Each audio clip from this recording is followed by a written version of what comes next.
Coucou les merveilles, c'est Chloé. Bienvenue dans ce vlog où j'avais envie de répondre à une question qui m'a été posée maintes et maintes fois, à maintes reprises. Et là, avec la sortie de mon livre Aimer son hypersensibilité, bah, forcément cette question est revenue en fait, comment est-ce qu'on sait, comment savoir si on est hypersensible. Oui, en effet, grande question. Je vais essayer de l'aborder du coup clairement dans cette vidéo. Jusque-là, je répondais au cas par cas à chaque personne. Mais là, je me dis que en fait, je réalise que c'est important de l'aborder clairement à travers une vidéo. Parce que autour de l'hypersensibilité, il y a comme une espèce de nuage un peu. Il y a un truc, c'est pas très clair en fait. Je pense que je l'espère en tout cas, dans quelques années, ce sera sûrement plus reconnu. Aujourd'hui, on en entend parler, mais c'est un peu nébuleux, je trouve. On pourrait presque parler de phénomène de mode. Parfois, j'ai l'impression, genre, il y a des gens qui se disent, ouais, tu comprends, je suis hypersensible, sans trop savoir de quoi ils parlent. Enfin, puis aujourd'hui, j'ai l'impression qu'avec la, je sais pas, la montée un peu du développement personnel et de la spiritualité avec des gros guillemets, en fait, pseudo-spiritualité, limite, j'ai l'impression que c'est bien vu de se dire que, enfin, de dire qu'on est hypersensible. Enfin, je sais pas comment vous expliquer, mais j'ai l'impression qu'il y a une espèce de mode un peu qui m'agace. Donc c'est un peu trouble tout ça. Comment on décèle le cliché. Parce que franchement, on peut voir des trucs qui sont complètement dans les clichés, sur les réseaux sociaux par exemple, de ce qu'est réellement l'hypersensibilité. Alors, déjà, je pense que ce qui est important de bien capter, de bien comprendre, c'est qu'il n'existe pas de test officiel qui diagnostique, entre guillemets, l'hypersensibilité. J'aime pas du tout le mot diagnostic, hein, parce que diagnostic, pour moi, c'est quand on parle d'une maladie. Donc, moi, des fois, les gens me demandent comment tu as été diagnostiqué hypersensible. Bon, voilà, le mot, je trouve, est pas heureux, mais je comprends voilà, qu'on l'utilise comme ça parce que voilà, parce que c'est le premier mot qui peut venir, mais en tout cas, l'hypersensibilité n'est pas une maladie, hein, donc on va utiliser plutôt dans cette vidéo le mot détecter l'hypersensibilité. Et il n'y a pas de test officiel, voilà, pour détecter l'hypersensibilité. Vous avez des tests pour savoir si vous êtes surefficient, si vous avez un QI supérieur à la moyenne, voilà, vous avez des, des tests pour l'autisme, pour plein de choses, mais l'hypersensibilité, il n'y a pas de test. Donc du coup, c'est un peu, c'est justement, je pense, c'est pour ça que c'est un peu trouble tout ce qui se passe autour de l'hypersensibilité, parce que du coup, il n'y a pas tellement de, c'est comme si tout le monde, en fait, tout le monde peut s'auto-proclamer hypersensible, voilà. Alors aujourd'hui, l'hypersensibilité, on en parle quand même de plus en plus, et maintenant, il y a des psychologues qui reconnaissent l'hypersensibilité, qui la comprennent et qui peuvent la détecter. Je connais des personnes qui ont été en thérapie et ce sont leurs psychologues qui leur ont dit mais en fait, vous avez, vous êtes probablement hypersensible. Est-ce que vous connaissez l'hypersensibilité? Qui les ont dirigés vers des bouquins, des trucs comme ça. Mais il est important de préciser, je pense, que ce n'est pas le cas de tous les psychologues. Il y a beaucoup de psychologues qui ne sont pas du tout qui ne connaissent pas l'hypersensibilité. Et moi, si vous suivez un petit peu mes vidéos, j'ai été beaucoup suivie en psychothérapie depuis, je sais pas, je devais avoir 13 ans jusqu'à mes 24 ans. Donc j'en ai vu beaucoup. J'ai vu des psychologues, j'ai vu des psychiatres, j'ai vu énormément de thérapeutes et personne ne m'a jamais parlé de l'hypersensibilité. De tous ces gens que j'ai rencontrés, voilà, personne ne m'en a parlé. Après, du coup, ça date un peu, entre guillemets, puisque, voilà, moi, là, je ne vois plus de thérapeute depuis... ça fait 5 ans, je crois. C'est fou, j'ai l'impression que ça fait plus longtemps. J'ai l'impression que ça fait 10 ans, mais non, ça fait 5 ans que je ne vois plus de thérapeute. Je pense que les choses évoluent, elles évoluent assez vite, mais moi, en tout cas, la période dans laquelle j'ai vu des psychologues et des thérapeutes, ils n'étaient pas du tout renseignés sur cette particularité-là. Donc, ce que j'ai envie de dire, c'est n'attendez pas qu'un psy vous dise que vous êtes hypersensible, parce que si ça se trouve, bah, vous serez suivi par un psychologue qui n'est pas au courant de cette particularité-là, ou qui ne la prendra pas au sérieux. Malheureusement, ça existe.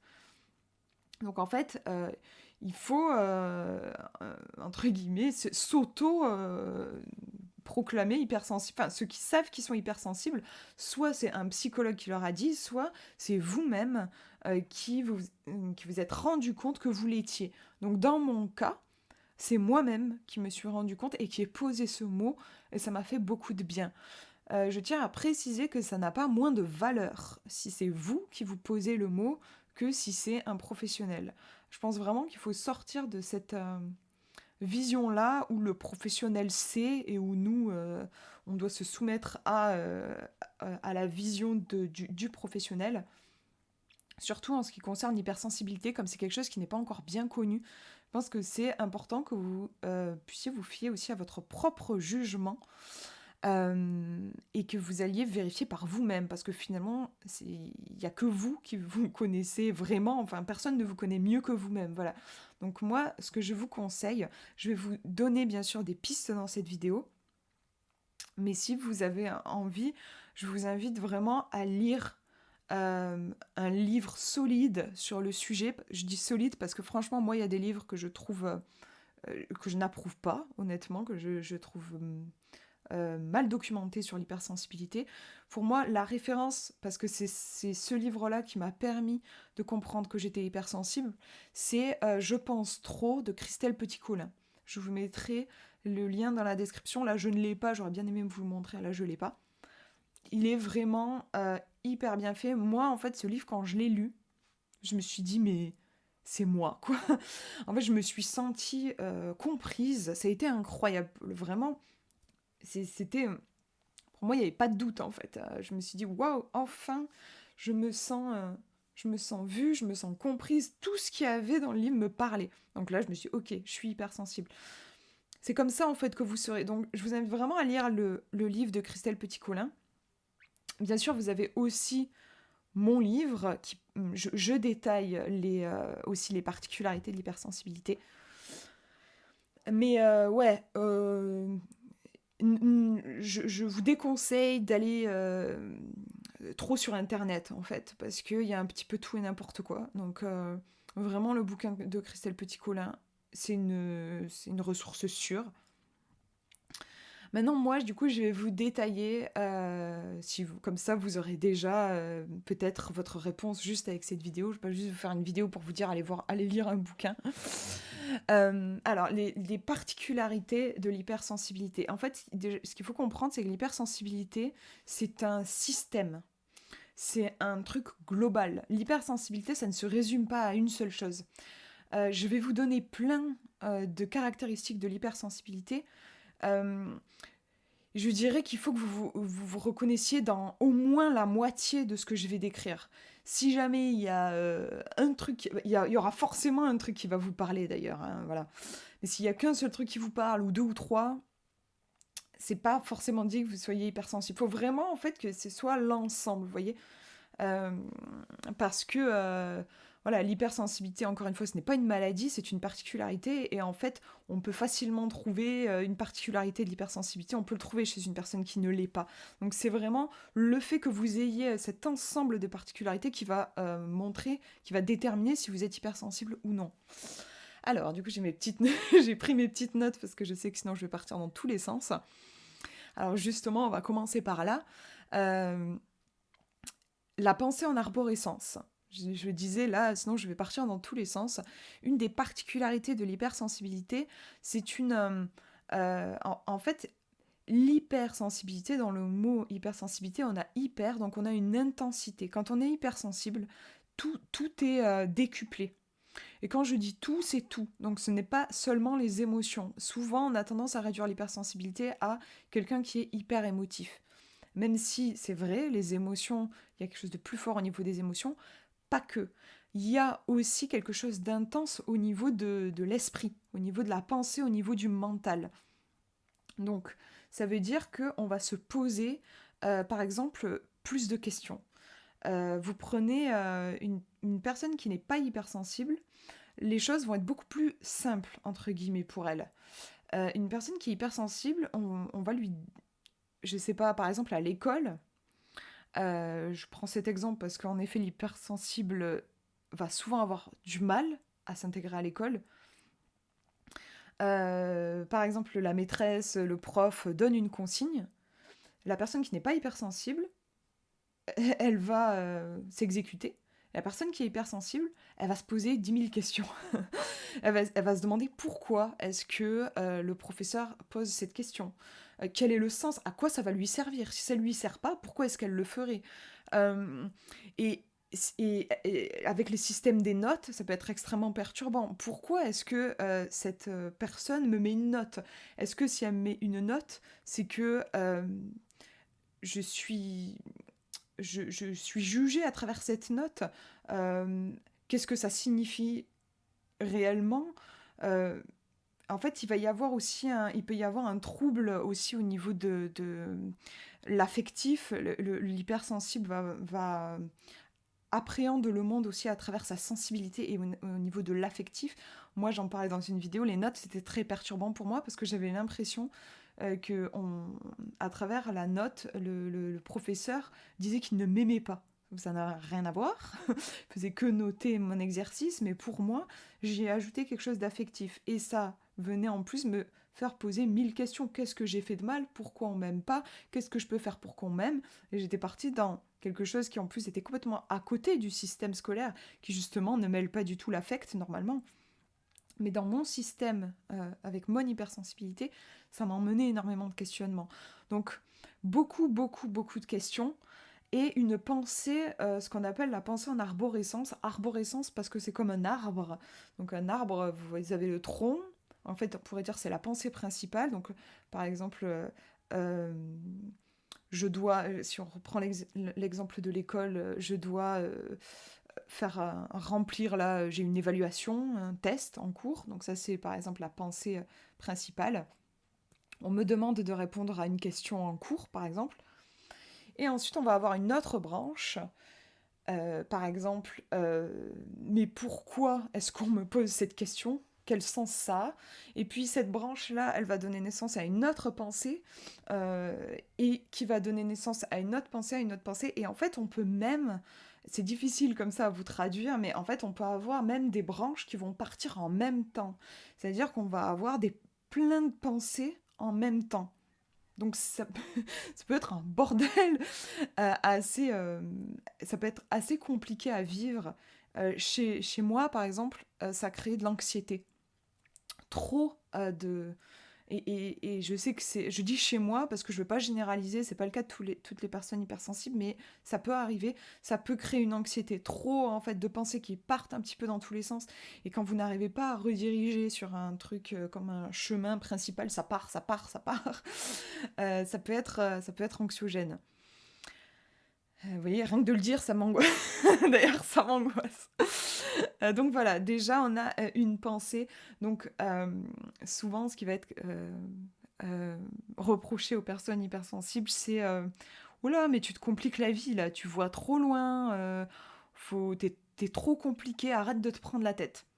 Voilà, si vous avez remarqué qu'on vous reproche ça depuis petit, qu'on vous dit que vous vous prenez trop la tête, ou si vous vous sentez en décalage, en fait, genre vous vous posez des questions sur des trucs, les gens ils vous regardent en mode, mais enfin, genre eux ça leur serait jamais venu à l'esprit, ils voient pas, enfin, oui, un décalage incroyable entre vous qui vous questionnez sur des trucs, et genre pour vous c'est super important quoi.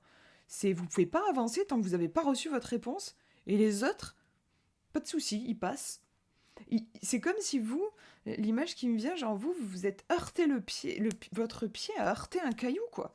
Vous avez mal, vous voulez capter là ce caillou, il faut le virer du chemin, il faut faire quelque chose. Et en gros, une même personne qui n'est pas hypersensible, elle passera sur le même chemin et le caillou ne heurtera pas son pied, en fait. Voilà, c'est une métaphore pour vous expliquer que oui, il y a quand même euh, un décalage, en effet, qui est rapidement perçu entre eux. En gros, vous avez vraiment le sentiment que il y a beaucoup de choses qui vous heurtent, d'ailleurs, la métaphore du caillou est intéressante à ce niveau-là, beaucoup de choses qui vous heurtent, qui vous questionnent, là où les autres gens, ils voient pas le problème. Et ça peut être en lien donc avec des questions qu'on peut se poser, mais aussi, bien sûr, au niveau émotionnel. C'est-à-dire un détail, par exemple, vous voyez quelque chose dans la rue, vous vous promenez dans la rue et à un moment donné, vous entendez une discussion entre deux personnes, vous sentez que le ton monte, qu'il y a quelque chose d'agressif, vous êtes heurté de plein fouet, vous êtes... peut-être vous ressentez du stress, là où vous êtes, vous êtes avec quelqu'un qui n'a même pas capté ce qui se passait. Ou alors, si vraiment le ton est monté, il a entendu, mais lui, il est passé dessus, quoi. Et peut-être vous allez en reparler avec cette personne, dire ah, t'as vu comment ils se sont engueulés et tout ça. Et peut-être la personne, donc je disais, soit elle aura même pas capté, soit elle vous dira ah oui, ouais, les gens sont un peu cons ou un peu chauds, ou voilà. Genre bon, ben maintenant, on va faire nos courses. Les gens qui ne sont pas hypersensibles, en fait, ils ont une. C'est comme s'ils avaient une protection, en fait, entre eux et le monde. Enfin, en tout cas, moi, c'est comme ça que je le perçois. La personne hypersensible, elle est à vif. C'est presque comme si elle n'avait pas d'épiderme. Vous savez, la peau, elle sert à nous protéger, en fait. Comme si, voilà, on est à vif, on dit à fleur de peau. Donc, la moindre j'ai envie de dire, la moindre vibration, la moindre petite vibration dans le monde extérieur résonne. C'est comme une caisse de résonance, en fait, hein, pour la personne hypersensible.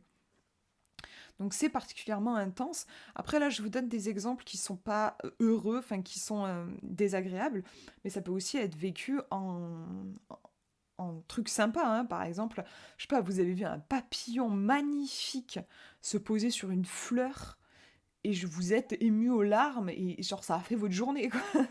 Vraiment, vous avez trouvé ça tellement beau, et puis ça vous inspire un poème, ou ça vous inspire un projet, ça vous inspire un dessin, ou ça vous fait penser à quelqu'un, vous avez envie de l'appeler.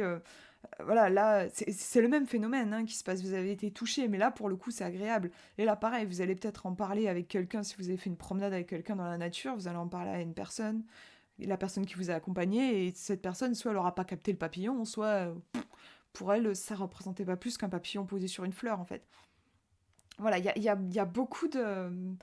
euh, il y a quelque chose qui... Alors justement, c'est le point aussi que je voulais aborder.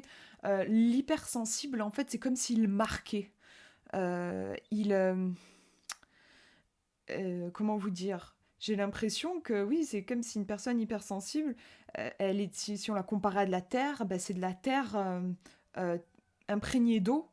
Donc si on fait une empreinte, l'empreinte va rester, alors qu'une personne qui n'est pas hypersensible, j'ai l'impression que la terre, elle est plus sèche, en fait. Donc si on marche dessus, ça va pas faire une grosse trace, ou peut-être une petite, mais ça va vite partir. Personne hypersensible, ça va s'imprégner. Et moi, ce que j'ai pu remarquer aussi, c'est... voilà, c'est ça. C'est que si vous êtes hypersensible, vous allez voir que vous marquez les événements euh, heureux comme malheureux. Mais en tout cas, les événements où il y a de l'émotion, ils vont vous marquer très profondément. Vous allez avoir des souvenirs. Enfin, moi, j'ai des souvenirs qui remontent à mes 3 ans. Et c'est vrai que je m'en souviens. Je m'en souviens super bien. Je m'en souviens. C'est fort, en fait. Il y a une mémoire. Comment vous dire? C'est intéressant d'ailleurs parce que je remarque, moi je n'ai aucune mémoire, vous savez, la mémoire qu'on nous demande d'avoir à l'école, c'est-à-dire apprendre par cœur. Je retiens, j'ai une mémoire de crevette, c'est terrible, de poisson rouge, je crois on dit plus. J'ai une très mauvaise mémoire dans ce sens-là, je retiens pas bien les prénoms des gens par exemple, enfin bref, je suis très mauvaise, c'était difficile pour moi à l'école. Par contre, j'ai une mémoire, je sais pas si on veut parler de mémoire émotionnelle, probablement. En tout cas, voilà, des événements, je me souviens de tout, je me souviens de la position, je me souviens du regard, je me souviens du lieu, je me souviens de l'ambiance, je me souviens de la météo, enfin, c'est très, très, très précis. Donc voilà, si vous avez aussi ça, ça fait partie des caractéristiques de l'hypersensibilité. Le fait qu'il y a quelque chose qui vous imprégnez, en fait. Justement aussi que je parle de cette imprégnation, donc là dit comme ça aussi ça peut paraître un peu négatif, genre on prend cher quoi.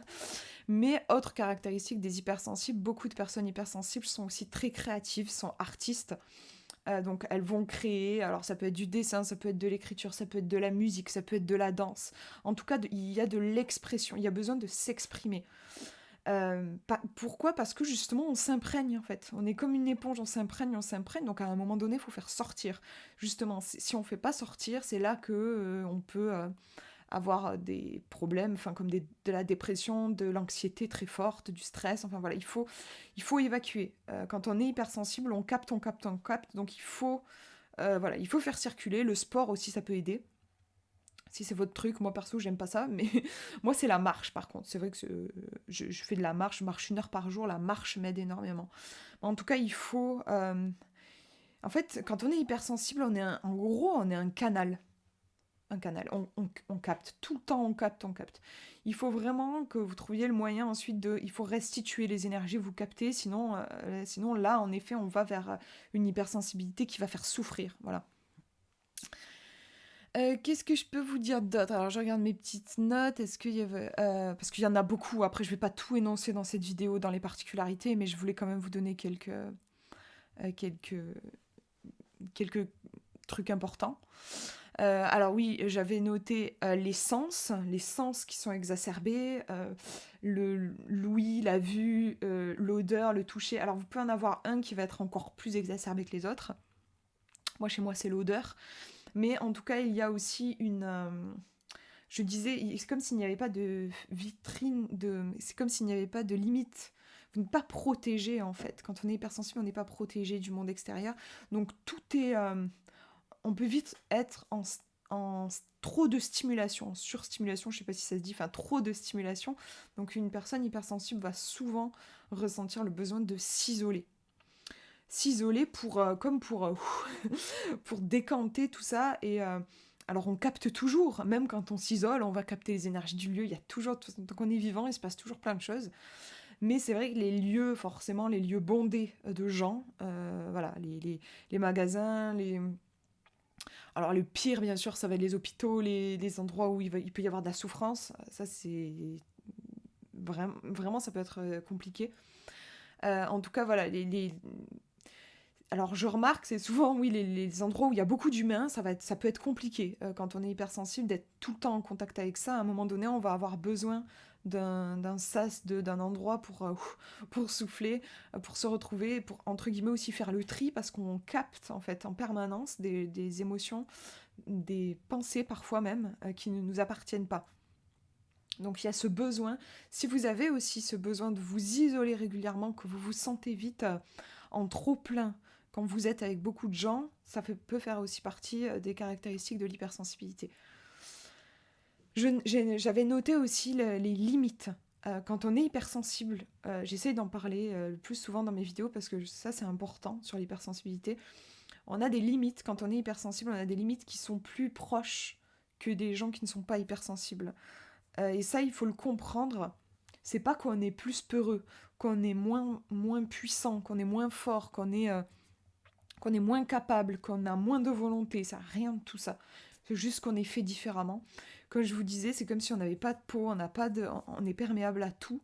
Donc, du coup, on en prend plein la gueule, quoi. En gros, c'est comme, ouais, je sais pas, l'image que j'avais, c'est genre, on a un vent face, enfin, et qui est hyper fort. On n'a pas, nous, un petit paravent qui nous protège. Donc, forcément, qu'on va avoir des limites qui vont être plus proches. Quand je dis plus proches, je veux dire, par exemple, en gros, on va avoir une situation, pour quelqu'un qui n'est pas hypersensible, ça va être complètement acceptable.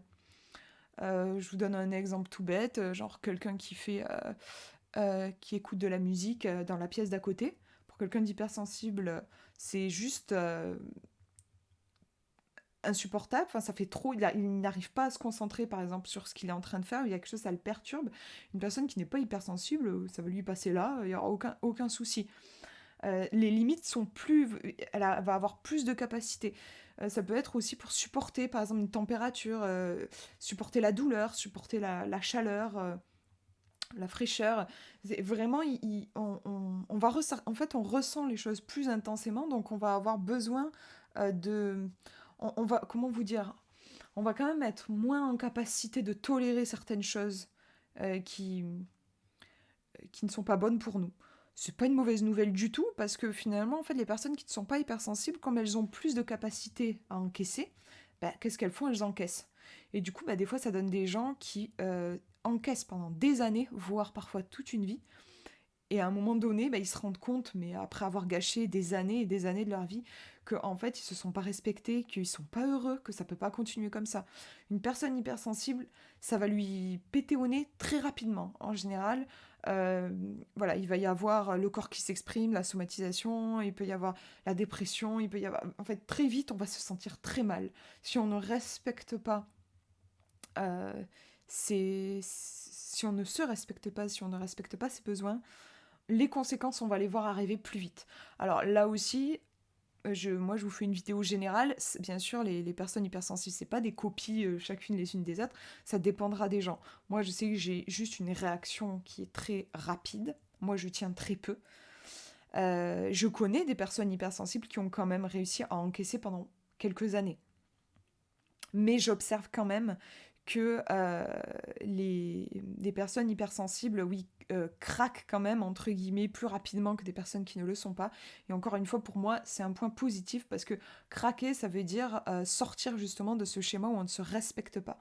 Quand on craque, ça y est, on arrête d'encaisser, là, de marcher à côté de soi, de ne pas être en lien avec soi, aligné avec soi, ça y est, là, on capte que ça peut plus durer comme ça, et c'est à ce moment-là qu'on peut se reconnecter à soi-même.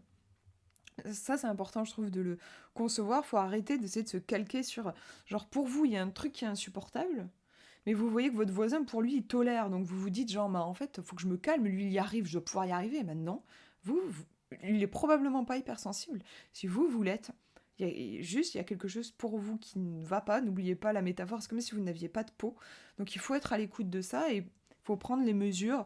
Alors ça peut être de parler avec une personne, s'il y a une personne qui est impliquée, ça peut être prendre de la distance, comme je disais, si vous êtes dans un groupe, vous avez besoin de vous préserver, enfin voilà, de vous ressourcer.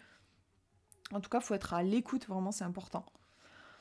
Après, j'avais envie de vous parler du fait que un trait vraiment d'hypersensibilité, c'est ce côté très passionné. Je vous disais, tout est très intense. Et quand on est hypersensible, ça me fait un peu sourire parce que moi, je sais pas, je trouve que c'est touchant, il y a quelque chose de mignon aussi. Bon, après, des fois, c'est pas toujours confortable, mais c'est que quand on est hypersensible, on s'emballe très vite. Il y a un truc, c'est un peu tout ou rien, et si vous aimez quelque chose, par exemple, ça va être wouh, ça va être la folie. D'ailleurs, c'est aussi pour ça que moi, je pense que je m'épanouis dans le fait de vous présenter des jeux, des livres sur YouTube parce que je me suis connectée à ma passion et quand je vous présente un jeu que j'adore, juste je suis à fond quoi. Et d'ailleurs, vous me le dites dans les commentaires, genre que vous sentez que je suis passionnée et du coup je vous transmets ça et je vous donne envie de l'acheter le jeu ou quoi. Voilà, il y a quelque chose qui s'emballe quoi, qui est wouh. Ça peut aller très vite. Et dans le côté moins sympa, bah, malheureusement, ça peut être ouais, genre, vous démarrez au quart de tour, quelque chose qui vous fait mal, pour le coup, là, euh, vous allez, alors en plus, il y a l'émotion qui appelle aussi la pensée, et vous allez vous faire des scénarios catastrophes et partir super loin, en fait. Alors que de base, peut-être que les choses ne sont pas aussi dramatiques. Ça me fait penser à Amélie Poulain. Pour moi, Amélie, pour moi, c'est une hypersensible. Et c'est montré aussi ce truc-là. Alors, je l'ai pas vu depuis un petit moment, le film, mais il me semble vraiment qu'il y a des moments où elle s'emballe complètement dans son imaginaire et c'est montré dans le film. Ça fait sourire parce que, oui, quand on regarde côté enfin, spectateur et tout ça, on se rend compte du décalage. Mais c'est réel, les personnes hypersensibles se font vraiment en fait des scénarios comme ça qui peuvent paraître extravagants après coup, mais sur le coup, on y croit vraiment, quoi. Donc voilà, il y a cette tendance à s'emballer. Vous pouvez essayer de voir, est-ce que vous avez cette tendance vraiment aussi à partir un peu, wouh, à partir dans les tours, ça peut être du coup dans le côté négatif, vous vous emballez, vous vous échauffez, vous vous énervez, ou vous paniquez super vite, quoi. Vous avez du mal peut-être, enfin, en fait, c'est genre avoir du mal à rester juste avec ce qui est. On s'emballe, quoi, ça part, wouh, d'un coup, quoi. Voilà. Ouais, mais je pense que j'ai à peu près énoncé ce dont je voulais vous parler. Des caractéristiques, bien sûr, il y en a d'autres. Mais la vidéo fait une demi-heure. Je vais pas faire. L'idée, c'est pas non plus de faire une conférence sur l'hypersensibilité. Peut-être un jour, d'ailleurs, j'en ferai. Euh, mais là, voilà, là, déjà, je pense qu'en fait, si vous. Enfin, j'espère que ça vous aura aidé déjà à mieux cerner peut-être l'hypersensibilité. Peut-être que déjà, avec ces caractéristiques, vous avez pu sentir si vous vous reconnaissiez vraiment dans ces caractéristiques-là. Et moi, encore une fois, voilà, je vous encourage à lire le livre de Christelle Petit-Coulin ou mon livre aussi, si vous voulez. Alors, mon bouquin, il a ce côté plus... il y a des espaces, je vais vous montrer, ouais. Il y a des espaces pour écrire, en fait, c'est un peu un journal, voilà. vous avez des espaces à remplir. C'est plus un cahier de pratique, là où le livre de Christelle Petit-Colin, c'est un livre... Oui, me revoilà, j'ai une petite interruption. Oui, je vous parlais de la différence avec le bouquin de Christelle Petit-Colin. Ouais, le bouquin en fait de Christelle Petit-Colin, il est vraiment... il aide à... oui, je trouve à comprendre le phénomène, oui, enfin, ce qu'est l'hypersensibilité, là où mon bouquin, peut-être, il arriverait dans un deuxième temps. Je pense que si vraiment vous vous questionnez, vous n'êtes pas sûr ou quoi, je vous conseillerais le livre de Christelle Petit-Colin dans un premier temps et aimer son hypersensibilité dans un deuxième temps, si effectivement vous êtes voilà, il y a quelque chose, enfin, vous vous êtes senti reconnu dans le premier bouquin. Euh, ouais, voilà. Moi, j'espère que ça vous aura aidé, que ça vous aura aiguillé. J'en ferai d'autres, de toute façon, des vidéos sur l'hypersensibilité. La sortie de mon livre m'aide vraiment à prendre conscience de l'importance de partager autour de ça. Je le ressens, ouais, je le ressens vraiment. Donc voilà, je vous fais de gros bisous. Prenez bien soin de vous.